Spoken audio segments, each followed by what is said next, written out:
Welcome to Auto Care On Air, a candid podcast for a curious industry.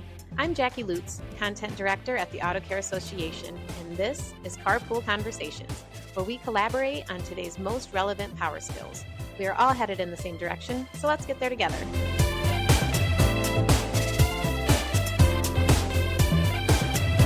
Today we are talking about self-advocacy, and I'm very excited about this topic. I think it's one that every professional, no matter where you are in your walk of your career, you can benefit from this subject. And I have Stacy Miller, our VP of Communications, who's technically my co-host today, but kind of an expert in this area. So I'm going to be more interviewing her in a lot of ways. So thank you for joining, Stacy. Thanks, Jacki. And then Jessica Delicious. And I love saying Delicious because one day when we had just met, you're like, it's like delicious, but with a T. It's the easiest way to remember. And most people are like, how do you say her name? I'm like, it's Delicious with a T. But I have Jessica Delicious here, VP of Sales for Highline Warren. She's also a former Women in Auto Care chair. Very well-known face in the aftermarket, but happy to have her on today. She's definitely an advocate for others in a lot of ways for the industry. So a really good perspective to have here on the show. I feel really starstruck being here with Jacki. I mean, really, you're our industry's influencer, and then Stacy, obviously everyone knows your face, but in the speeches that you've given on the little black book of bragging. So I certainly feel like the outsider here. Well, you shouldn't. In a panel of stars. Well, thank you, but not true. No. But Stacy, why don't we just do like a quick little introduction about, self-advocacy, what it means, what kind of points do you make in your talks? Yeah, definitely. And I love this topic because it's super near and dear to my heart. It's something very personal. At Auto Care, we talk about leadership development and professional development. And how do we prepare our next generation of leaders and the type of content that we bring to women in auto care and all of our other interest groups. And one of the things that I thought about was the type of advice that I wanted in my career, growing up, essentially. And I remember early on in my career having a real lack of confidence in myself, a lot of imposter syndrome. And suddenly my career just kind of exploded and I became, an industry personality, an influencer.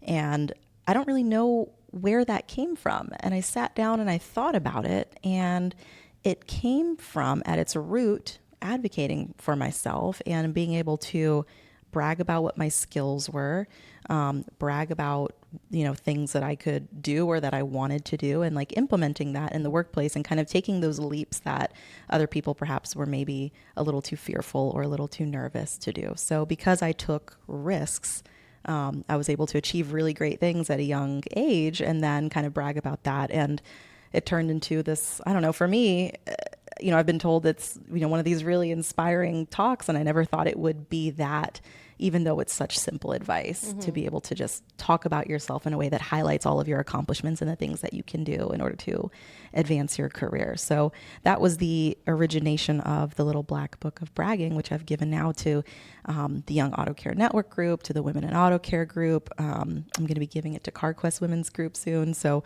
really excited to be doing that. Yeah, it's amazing because I think one thing that is difficult for people, like you say, it's like these simple things, but not everybody feels super comfortable talking about themselves in that kind of light. So what would you tell somebody who is just kind of feels awkward I like the word bragging because it's so bold.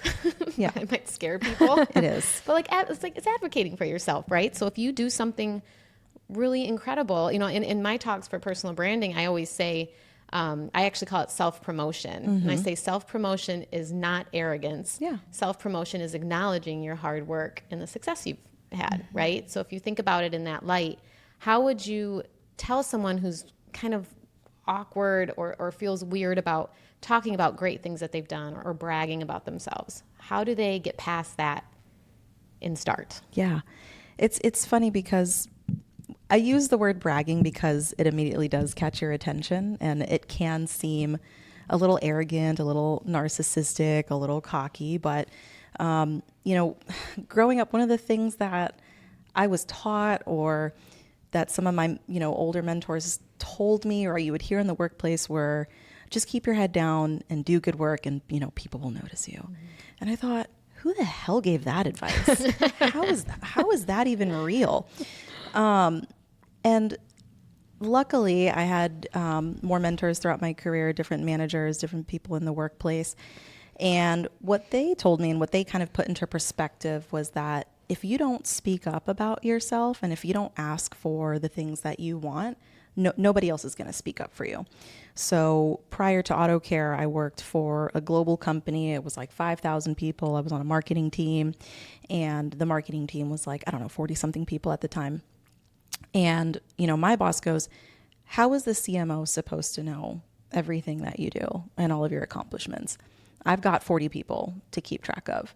So if you're not relaying that information to me and highlighting what you've completed, I know what you do in general, but I don't know what you do minute by minute, day by day, hour by hour.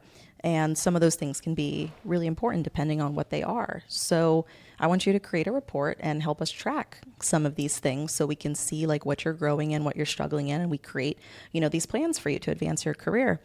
And those reports or those plans help become the foundation of my talking points to say, hey, I really want a promotion because I noticed that I did some of these things, they were outside of my job role. Or, hey, there's this new thing that just came out called social media, and I think we should be on the Twitters, and I want to be in charge of it.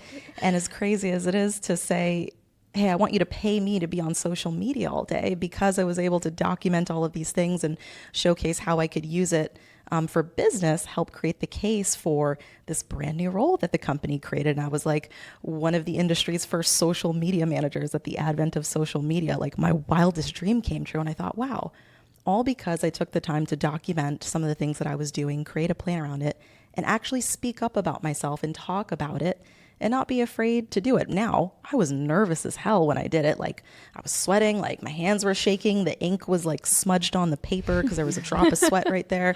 But it worked. And so that was a really big lesson for me, both in that advice and then putting it into practice and seeing it actually work to my benefit. Yeah. How does this all make you feel, Jessica? Well, obviously, I think the word bragging works because it has alliteration in it, which is one of my favorite uses of the English language. Me too. I heard your talk before it even had that title, and it absolutely had an impact on me. And I two things I did. One, I bought the website jessicatulicious.com.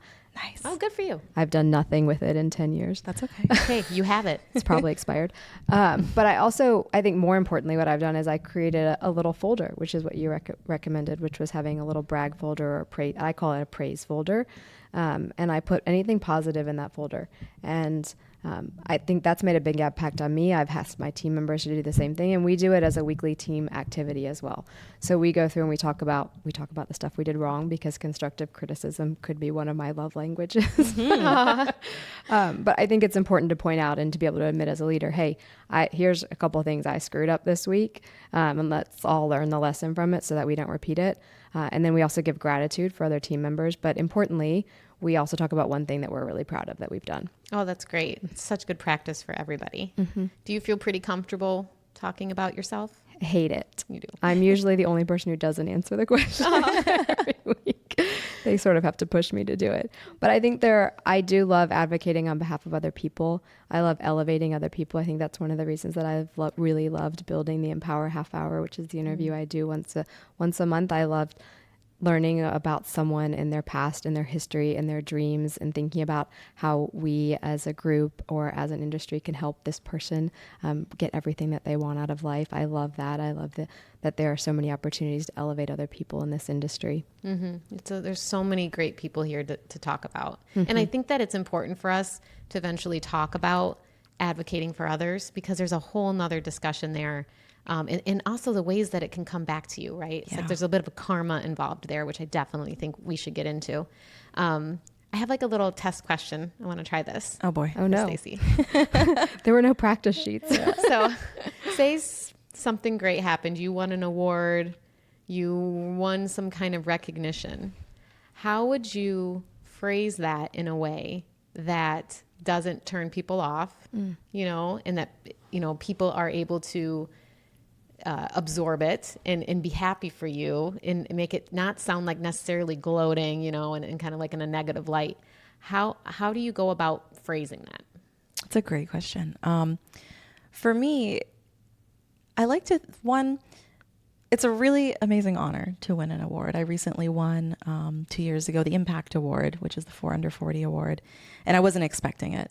And it's such a huge honor. Even being nominated for an award, I think, is something that you should brag about. Even being considered I agree. is a huge honor. So for me, one of the things that I thought about when I won that award was, one, like, why did it mean so much to me? Like, it's not just, hey, I won this award, I'm so great, but here's why this award is relevant to me. Here's why I'm going to keep working to make sure that I'm worthy of this award. Because for me, it was an industry honor. Like, I felt like the industry puts a lot of trust in me, and I want to really serve the industry. So I would talk about that. But one of the things that I also wanted to recognize was I wasn't the only award winner, and I was among some really incredible people in the industry. So I remember when I thought about it and I was posting about it and I was doing my brag on LinkedIn, I thought, one of the reasons why this award means so much to me is because I've seen people win this award that I admired and I looked up to in the industry, right? When I came here 7 years ago, Jackie, you were a recipient of the Impact Award. And I was like, wow, I really want to be like Jackie. And like to be, in the same league as all of you amazing women sitting next to me today, I thought this is really cool. And this is really inspiring. And the way that we lift each other up, we challenge each other to do better in the industry and to be part of that field of recognition, those names that people recognize, like, it's very special. So, honoring the award, honoring the industry, and then also honoring other people, standing beside me was kind of one of the ways that I tried to talk about the award and then use it as a way to brag about and highlight myself, and I did it in a genuine way. I hope people thought, and I think so. Yeah. Especially since you bring other people in, and I feel like it's automatically about you, right? So you almost don't need to say that. And that's kind of a good way to go about it. And I think a lot of that comes through when you're just naturally not a gloater, but you're turning this into like something that can help you advocate for yourself on LinkedIn. Yeah, before you even brag about it, you have to accept it. Yeah. And I think what you said from the beginning is to be really honored. And how do you say thank you without saying thank you, or thank you and giving the credit to someone else, but saying thank you. I worked really hard for this. Oh, I really appreciate it. It means the world that you thought of me in this way, especially coming from you. Thank you. that would be such a great thing to hear. Yeah. I'm usually the first one to be like, thank you so much for this award, but I have to thank so-and-so who helped me, so-and-so who helped me, which is like all valid. I think that those are important points, but you're so right. That's such a good point. I would love to just hear people say, I worked really hard for this. Yeah. That's a really good way to put it. For me, that's my butt. Somebody a mentor has actually said, Jessica, I think that's your butt, is saying I worked really hard for it. But I think it's important to say thank you. And I know that thank you period is a full sentence, but it's also thank you. I did work really hard for this. And I really appreciate the fact that you noticed it, because I am one of those people who likes to just put my head down and work really hard. And I think Sally Krawcheck said that most of the decisions about your career happen in rooms that you are not in. And so I have believed I'm going to put my head down. I'm going to work really hard. Mm-hmm. But if somebody acknowledges it, I want to say thank you. Thank you for noticing the work that I did. Mm-hmm. Yeah, and like doing that advocating for yourself, especially on platforms like LinkedIn, where it's really a one-to-many approach. Just that much more people know that much about you. You know that you're now an awarded professional, whatever it might be. It creates a lot of voices for you when you're not in the room, just automatically. And that kind of brings us into this whole advocating for others piece of this, because I find the more you advocate for others, the more they advocate back for you, you know? And somebody has to start that. And Jessica, that's something that you do on I would argue, an industry-wide basis. Thank you. You know, and you've done that for me. You've advocated for me in a lot of ways, gotten me on stages and things like that. And Stacy, you do that too, specifically with your team and, you know, within auto care, you advocate for people, but also on an industry-wide basis. I've heard you, you know, compliment other people, and it's so refreshing to hear people do that for people that are not in the room. And I think the more you do that and the more that the people that you're advocating for are aware of it, it comes back to you in a lot of ways.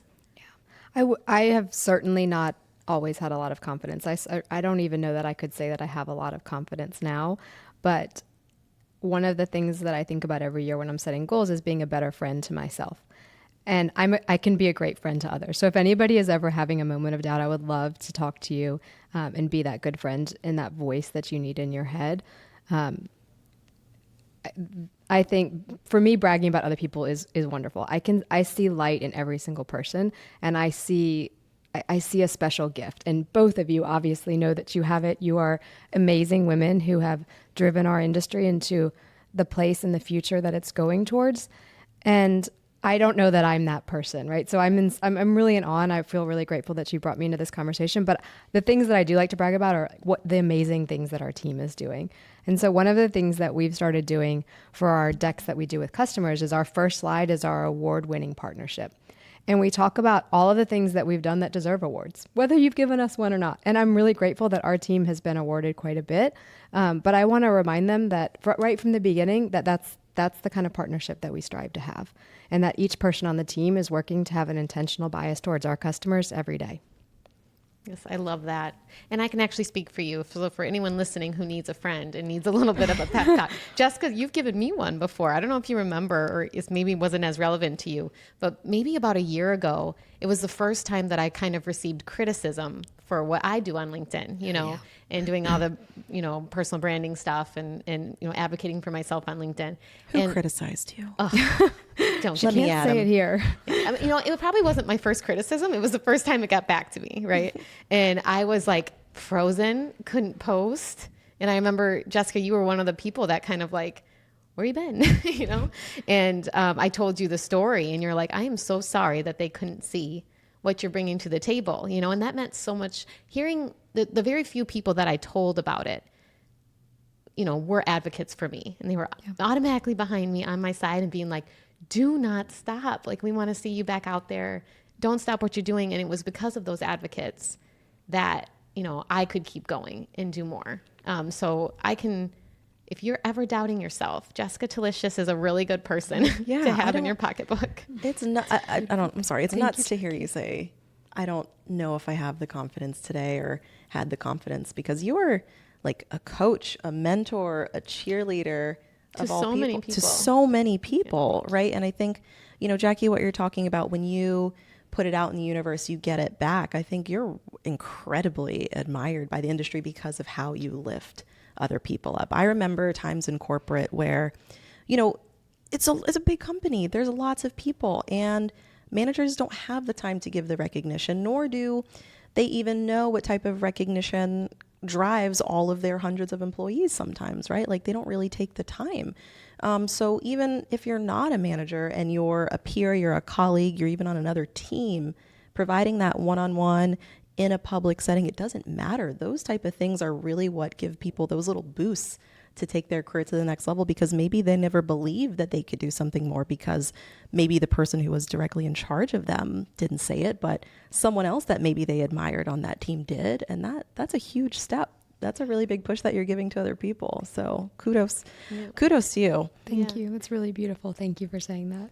And really, when you advocate for people on that level, you almost don't need to advocate for yourself, because I'm pretty sure you have an army behind you, talking about you in rooms that you're not in. I would love to tell a story about, advocating for others. So when I first got this role, and, obviously I was going to be reporting to Stacy, who brought me on to Auto Care. Thank goodness. But the first, when I started telling people, like the day before it was going to be announced, I told them I was going to Auto Care. I was going to be working on Stacy's team. And so many of people quite close to me, I couldn't believe how many people were like, oh, rivalry. What? That was like the first thing that came out of everyone's mouth. And I was heartbroken about it. And I immediately went to my husband in tears. I'm like, that's not what I want this to be. And I was just like, kind of like, why can't there be two strong women on a team? Like, it upset me. And I immediately texted Stacy. I'm like, why are people saying this? And she laughed. She goes, that's ridiculous. She's basically like, F that, kind of thing. And so when I kind of like tiptoed into this role, kind of wondering, what is this going to be like? Stacy and I were pretty good friends before we worked together. And you don't want to mess with that and all that. That produced fears that I didn't have before. And I can't get over, and I hope I never get over, how Stacey kind of took the lead in this situation, and she kept elevating me. Like anytime something great, like, we have a lot of similar goals, also different strengths. And, we both love the public speaking, scene. We both love, social media. We have a lot of the same goals in our careers. And that's where I was like, well, maybe there's going to be something here. But every time something good happened to me, Stacey was the first one to want to put a press release out, to want to, like it, share it, and she's just become such a huge advocate for me, and took the lead in that to where all I want to do is advocate for her, because I know she has my back. I know that there isn't this rivalry. She's proved that through action. So we can literally just kick ass together and not have to do that. And it's all coming from this very public advocacy that, you really took the lead on, which I really appreciate, because I was really nervous about how this would go. But it shows like the power of advocating for others. And I think we're not really, I don't know what your guys's, upbringing was like, career wise, but I didn't always have that from, women in my life. Mm-hmm. So Stacey, you were one of the first, not the first, but one of the first women in the industry that I really felt like had my back, like 100%. And that's really a big deal, I think. And I just think about think of the grand scale that you're doing that on, Jessica, the people that you're doing that for. It's huge. Thank you. I think societally, we love to have a Deadpool versus Wolverine. There's not Deadpool and Wolverine, right? It's the two of them against each other. And so I think societally, we try to pit people against each other versus thinking how incredible it could be as the Avengers, as a team together. Mm-hmm. I'm speechless right now. Yeah. Honestly. Like, that makes me really emotional, because it's, the power of saying something good about someone else and lifting them up. It's so simple. Mm-hmm. Like, why is this so hard? It shouldn't be. And look at what can happen, right? You advocate for others, you create community, you create team, you advocate for yourself, you can advance your career. And it's like, it's not that hard, guys. No, you can be an awe-inspiring duo.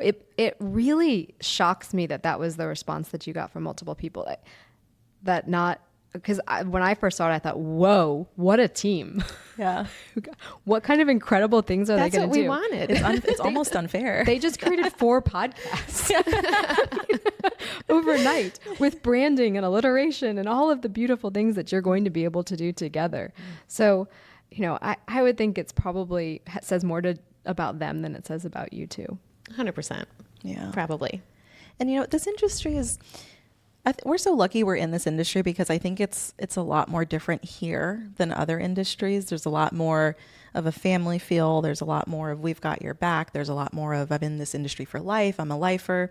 The last industry I came from, it was very like dog eat dog. I will stab you in the back for this position, and I'll make stuff up about you because I don't like that you got this promotion. Like, true story. Wow. So I had to actually deal with a lot of adversity as I was climbing the corporate ladder, because what was the Taylor Swift lyric? Oh, people throw rocks at things that shine. Yeah. Jacki with the Taylor Swift, like, haters gonna hate. And so, I would advocate for myself in that industry and get torn down. And so it took a while for me to get that confident to do that here. But here, I think it's it's more welcoming. It's more facilitating. Like, people have an understanding. I don't think people here are out to backstab each other. So there's something also very unique here that we should take advantage of because of the fact that we're here in the auto care industry. Are you a woman in the auto care industry? Are you looking for ways to get involved and share your voice? I'm Missy Stevens, Community Engagement Manager for Women in Auto Care. Women in Auto Care is a free member community where women gather to network and develop on a professional level. I would love to hear from you and talk to you more about our programming. We offer resources and events to connect women from all channels of the industry. Learn more about what Women in Auto Care has to offer at autocare.org and join today for free. I think one of the books that you and I have talked about before is The 4 Agreements. Oh, yes. Which is my annual read. It's very short. It's very easy to read. It's 4 agreements, so it's pretty quick. But the first one is being impeccable with your word. And I think most often we reference that as being impeccable with your word to others. So don't say to Jackie, hey, I can't wait to see the Deadpool versus Wolverine version of the You and Stacy show. But really, it's also about being impeccable with your word to yourself. And I think that spirals back to confidence and about bragging. And if you're not saying it to yourself, then other people aren't thinking it. So you have to say it, you have to believe it, you have to repeat it. And I think more than just saying it in your head or thinking it, I think a really important lesson is writing it down. I'm going to mess up the statistics, and I'm a salesperson, so ignore my statistics. But it's something like you're 90% more likely to accomplish something if you write it down. You're 90% more likely to believe it if you actually put pen to paper and write it down. So if you're having maybe a moment of struggle, I think that's probably a good thing to do, is to write down as a reminder, I'm great. This is going to be good. I'm going to be impeccable with my word to Jackie and to Stacy and to other people and to myself. Yeah. I love that. Documenting is such a big part about this whole concept of self-advocacy. So I live and die by task lists. Like Jess has got her little checklist in front of her as well. I'm really jealous that I don't have one. We'll talk about it afterwards. I love to sell them to people. I will buy one on the spot. Easily, great salesperson. But making the list for yourself, but then making them for others as well, especially when you lead teams, because like we talked about that folder that I make. So yours is called the praise folder. The praise folder. Mine is called cool shit. And literally if I get, cause You're in marketing. I don't know. I just gravitate towards stuff like that because I remember it. Right. And it makes me chuckle throughout my day. And, I'll get an email that's a reply that's like, did a really great job on this, or, hey, really loved what your team did. And it takes a second, and people don't take the time to do this in the moment, but like I click and I just drag things into that folder. Or if it's not an email and it's something else, I'll take a screenshot of it, just clip it, drag it into that folder. And within a couple of months, I have this entire archive of praise. And it's either for myself, it's for my team, it's people that I work with. And it's a snowball effect, because one, if you don't have the confidence in what you're doing, or you're not sure if you're doing things right, you can always look at that folder and say, okay, here's where I know, I'm moving in the right direction, because not everybody has a platform. Like at AutoCare, we have this recognized platform where you can say, hey, you did a really good job on that project. Love working with you, to help lift each other up. Not everybody has that, but if you're documenting when things are happening on the day-to-day, I know it can be a hard habit to get into. Those things snowball, and then you realize, wow, I've really built something here, and you can use that again as collateral to move forward and take the next step, whether that's you or for your team, or even for a colleague that maybe, you've created a mentorship or a partnership that you want to see succeed, right? Like I see people in my organization and I want to make sure that they're being uplifted. And I'm like, hey, do you remember when this thing happened? I just wanted to make sure you documented this, because you should use this in a performance conversation, or you should make sure that you bring this up at some point, because I'm not sure that everybody saw this, but I'm really proud of you and I love what you did, and it made a great impact. It took me 30 seconds to do. Like, imagine the impact that could have on someone. Yeah, taking a moment to show the gratitude and kudos. But I think one of the misses that I'm doing is a lot of times I'm saying it to them in person or on the phone, but I think it would probably be more impactful to also take the moment right afterwards and send it as a note, so that they could have that and they could continue to build their book. The power of handwritten notes. Oh my gosh. You guys, if you're ever on a Teams call with me, my whole wall is full of every letter. Like, when I was on the Women in Auto Care Council, Jessica, you would always give us like a little note every meeting, and it would say just like, thank you for all you do, blah, blah, blah, blah. I kept all of those. They are all on my wall. Anytime, when I was laid off and a bunch of people were sending me letters, like handwritten letters from people in the industry, and they're all on my wall. And that's something that I get to look at all day long. Yeah. Wow. And just like the support that I have, in an industry, which is kind of unheard of, right? That's not actually normal, but amazing at the same time. Do you ever look at all those notes and think, God, I'm such an imposter? No. They don't know me. They worked really hard. They knew the real me. Worked really hard. No. A lot of them, though, are more about like just encouraging me to keep going, which is like what I think I always need. Especially if you do things in a little bit more of a public sense. You never know, like, okay, are people sick of me yet? Is it fresh enough, or is it the same stuff? So when you get that kind of encouragement, I really hang on to it, because it helps me keep going for a little while longer till I get the next one. So don't stop sending them.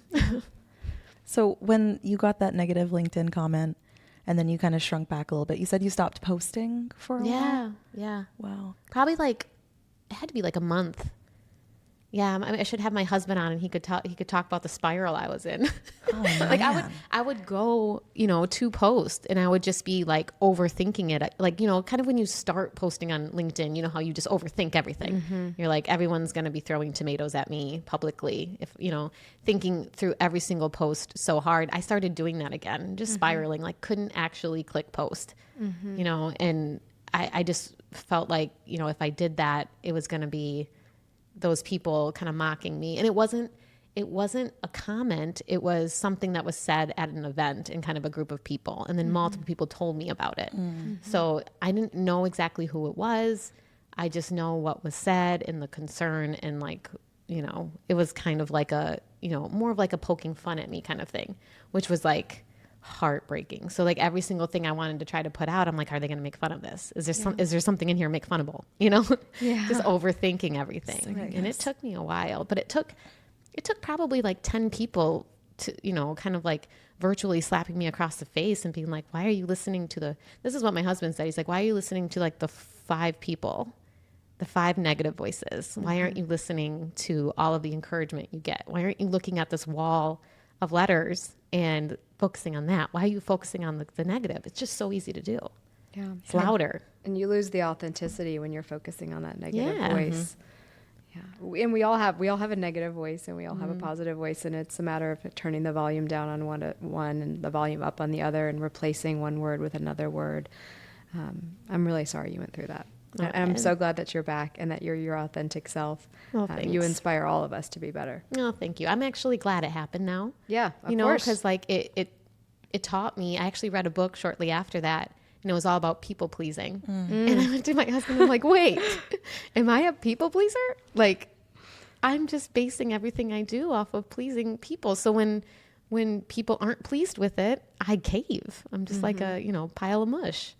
And he goes, yeah, Jacki, you're a people pleaser. And so like, it's put me on this, kind of mission to correct that, and like start looking at other areas of my life where I might be, pointing a goal at what I don't even want. It's not even the right direction. I'm just trying to please other people, and it's taking me further from where I actually want to go. Yeah. So that moment of radical candor, even though it was perhaps in the negative sense, you were able to find the positive in it.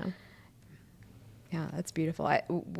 I think that if like true love and true bragging, really, you also have to be able to talk about the constructive criticism. I think I said it's one of my love languages. I would much prefer you to tell me, hey, Jessica, you've got, you have food in your teeth, or hey, what you said earlier really made me feel uncomfortable. Please don't ever say that again. I would much prefer that people pop the bubble rather than like you were talking about, somebody said it behind your back or at a different event or without you in the room. It would be much better to pick up the phone and say, hey, Jacki, you put one line in there that's kind of weird. Why don't you take that one out?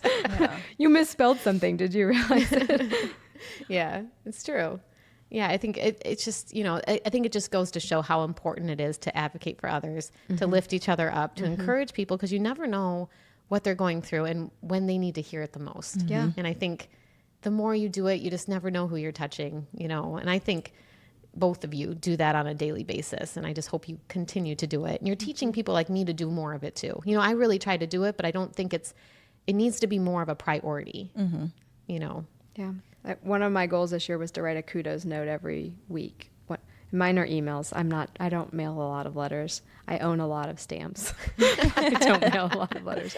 But just a quick kudos email. Hey, so-and-so on your team did a great job. Just wanted to say thank you. We appreciated it. It made a big difference for the customer. Yeah, that's great. That's all it takes sometimes. Yeah. I think that's great. 2 sentences. I keep every single one of those. Every single, and I think most people who receive them do too. Yeah. I hope so.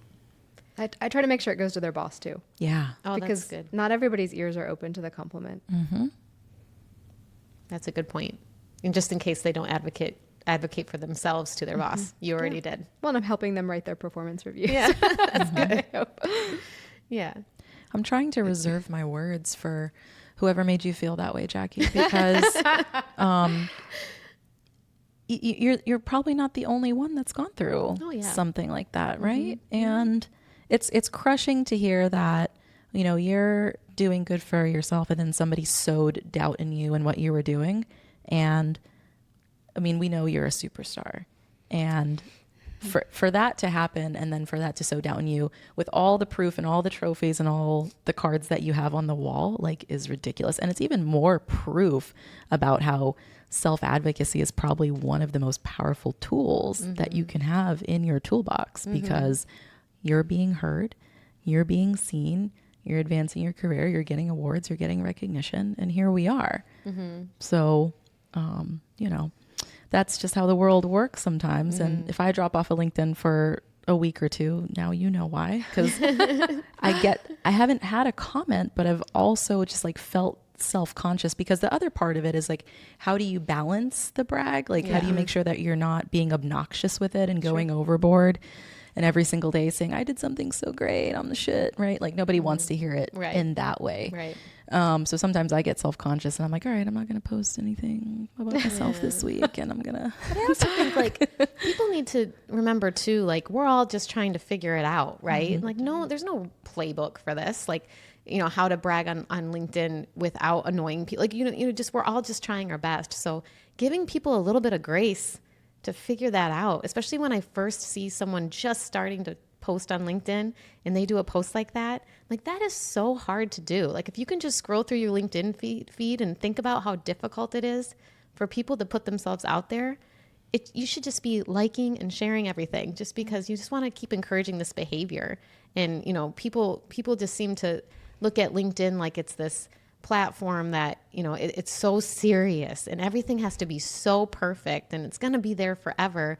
It's still just social media. And I think being human and being authentic is really important. And if we sit there and judge everybody for what they're putting out there, you know, it's not conducive behavior to help our industry do more of that and brag about themselves, brag about their companies, and then also brag about our industry. Right. I think you asked that question at one of your talks. You said, hey, have you ever looked at LinkedIn and thought, ugh, hate Stacy's post today? That's not the way I'm looking at it. And if you are, shame on you. Shame on you. And if it's a misspelling, call her and tell her. Yeah. You know? It's okay. Like, let's talk about it and let's make sure, because our greatest potential is not really holding our sparks inside of us, but our greatest potential is the sparks that we're creating among each other. And let's make sure that they're fireworks and not bombs. Oh, that's such right? a good point. Wow. That's the sound clip of the episode right there. Love it. Love it. Wow. So, I don't call me Taylor Swift. I can't. I just. So let's do a round robin. What do we hope the most that people take away today? So my favorite quote, Maya Angelou, I say it all the time, but people forget what you said and people will forget what you did. So people are going to forget everything that we said, but I hope you can see and feel the feelings that we have here. And that's what Maya Angelou says. People will forget what you said. They'll forget what you did. They're going to forget this conversation, but hopefully it will make them feel something. Mm-hmm. I felt something with your quote, so I'm kind of speechless still. I mean, my whole thing is to take the leap. Like, what are you afraid of? Sure, we're afraid of being bullied on the internet or someone making a snide comment about our success or the way that we conduct ourselves. But what's the worst that could happen by highlighting your own accomplishments, no matter how small they may seem, documenting them and talking about them in a way that highlights you and your growth? You have nothing to lose from that. And there's lots of different tactics and ways to do that, whether that's digitally, whether that's in person. But think about your goals, think about where you want to go, and start documenting and sharing those things, because they're going to help push you even further into that room where the decisions are being made, as Jessica said. Mm-hmm. Yeah. And, you know, something, I guess my takeaway, something I always say in the personal branding talks is people do business with people they know, like, and trust, right? Mm-hmm. And I really think LinkedIn is such a good platform for just more people to know you. You know, in the way you approach it, if you take some of these tips, it's going to help people like you, you know, and understand where you're coming from and see your authentic self.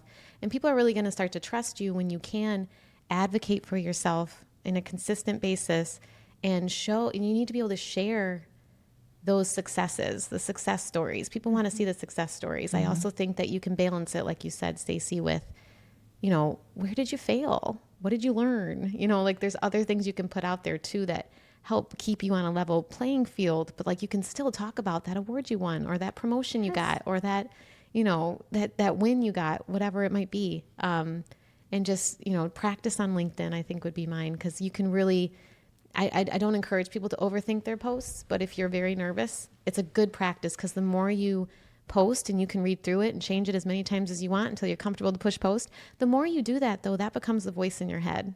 So when you are in front of your boss or you are in front of other people and you want to advocate for yourself, you have all those words and those points in the back of your head that you've already used. Yeah, and stop throwing rocks at things that sparkle. Yeah, right? yeah. Because we're all going to sparkle together. Yeah. Yes. Thank you so much, guys. This was a really good one. I teared up like half the time. Yeah. I really appreciate Did you cry? it. It was just a little. There's the lights in here are really, It's the lights. really bright. Allergies. A little dusty. Yeah, thank you. Thank you. This was really beautiful. I was honored that you asked me to be a part of this conversation. Thank you. You were an obvious choice. I hope I get to come back. Oh, obviously. Oh my God, anytime. Anytime. We'll give you a key. Just show up. Thank you. Thanks, Jackie. Thanks, Stacy. Thanks for tuning in to another episode of AutoCare On Air. Make sure to subscribe to our podcast so that you never miss an episode. And don't forget to leave us a rating and review. It helps others discover our show. AutoCare On Air is proud to be a production of the Auto Care Association, dedicated to advancing the auto care industry and supporting professionals like you. To learn more about the association and its initiatives, visit autocare.org.